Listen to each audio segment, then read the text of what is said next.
வெறித்தனமான செயல்ல நம்ம இறங்கணும் அப்படின்ட்டு நம்ம எல்லாருமே முடிவு பண்ணியிருப்போம். ஸோ அதுக்கான வெறித்தனமான ஒரு செயல்ல இறங்கக்கூடிய ஒரு மிகப்பெரிய ஒரு ரிவிஷனுக்கான ஒரு மாரத்தான் நாளைக்கு காலையில 10:15க்கு நம்ம மணி மோஸ்ட் ட்ரிக்ஸ் யூடியூப் சேனல்ல ஸ்டார்ட் பண்ண போறேன். ஸோ இது பார்த்தீங்கன்னா 6 மாசத்துக்கான சிஏவை சும்மா அரைச்சு உரிச்சு உங்க எல்லாத்துக்குமே புரியிற மாதிரி நிறைய ட்ரிக்ஸையும் நிறைய க்ளூஸையும் வச்சு நான் சொல்லி தர போறேன். நாளைக்கு காலையில 10:15க்கு எல்லாருமே லைவுக்கு வந்துருங்க. அதை தொடர்ந்து இந்த லைவுக்கு வர எல்லாருக்குமே ஒரு ஸ்பெஷலான விஷயங்கள் நிறைய இருக்க போகுது. ஸ்பெஷலான ஒரு இனிஷியேட்டிவ் நான் பண்ண போறேன் உங்களுக்காகவே. ஸோ கண்டிப்பா நான் இங்க எல்லாருமே லைவுக்கு வந்துருங்க. லைவ்ல வர ஆஸ்பிரன்ஸ்க்கு மட்டும் பார்த்தீங்கன்னா ஸ்பெஷல் ஆஃபர்ஸ் இருக்கும். கண்டிப்பா அதை யூட்டிலைஸ் பண்ணிக்கோங்க. நாளைக்கு இதெல்லாம் ஆஃபர் அந்த இதெல்லாம் 2வது பட்சமா வச்சுக்கணும். சரியா?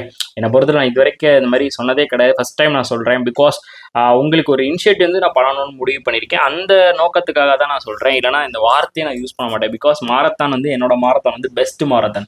அதுல எந்த காம்ப்ரமைஸும் கிடையாது. அது ஈடு அப்படின்றது பார்த்தீங்கன்னா நம்மளுடைய குவாலிட்டி ஆஃப் கண்டென்ட் மட்டும்தான் இருக்கணும். ஸோ அதுதான் என்னோட பெஸ்ட் ஆஃபராகவும் இருக்கும். அதை நான் முன்னாடியே பதிவு பண்ணிக்கிறேன். ஸோ நாளைக்கு ஒரு 6 மாசத்துக்குரிய சிஏவை எவ்வளோ நேரம் ஆகுது என்ன ஆகுதுன்னா நமக்கு தெரியாது. ஸோ நம்ம ஆட்டை படிப்போம், வெறித்தனமாக படிப்போம், நிறைய நேரங்களை சேவ் பண்ணுவோம். ஸோ நாளைக்கு காலையில் 10:15க்கு எல்லாருமே வந்துருங்க. அதே மாதிரி நாளைக்கு ஒரு சூப்பரான ஒரு விஷயமும் நான் பண்ண போகிறேன். ஸோ அதுக்கான ஒரு இனிஷியேட்டிவ் நாளைக்கு நம்ம லைவ்ல தான் இருக்க போகுது. ஸோ கண்டிப்பாக லைவ் ஒரு ஆஸ்பிரன்ஸ் கண்டிப்பான முறையில் உங்களுக்கு அதனால ஒரு நல்ல ஒரு பெனிஃபிட்டும் இருக்கும். சரியா? So thank you so much. நாளைக்கு காலையில் எல்லாருமே மீட் பண்ணலாம். 6 மாதத்துக்கான சிஏ ரிவிஷன். ஸோ கண்டிப்பாக நீங்கள் எல்லாருமே ஒரு ஃபயர் பட்டனை மணியனுக்காக போட்டு விட்டு மோட்டிவேட் பண்ணி விடுங்க. அப்போதான் ஒரு வெறித்தரத்தோட நாடு வருவேன், நீங்களும் வருவீங்க. Thank you so much. Tata bye bye. நல்லதே நடக்கும். வெற்றி நிச்சயம்.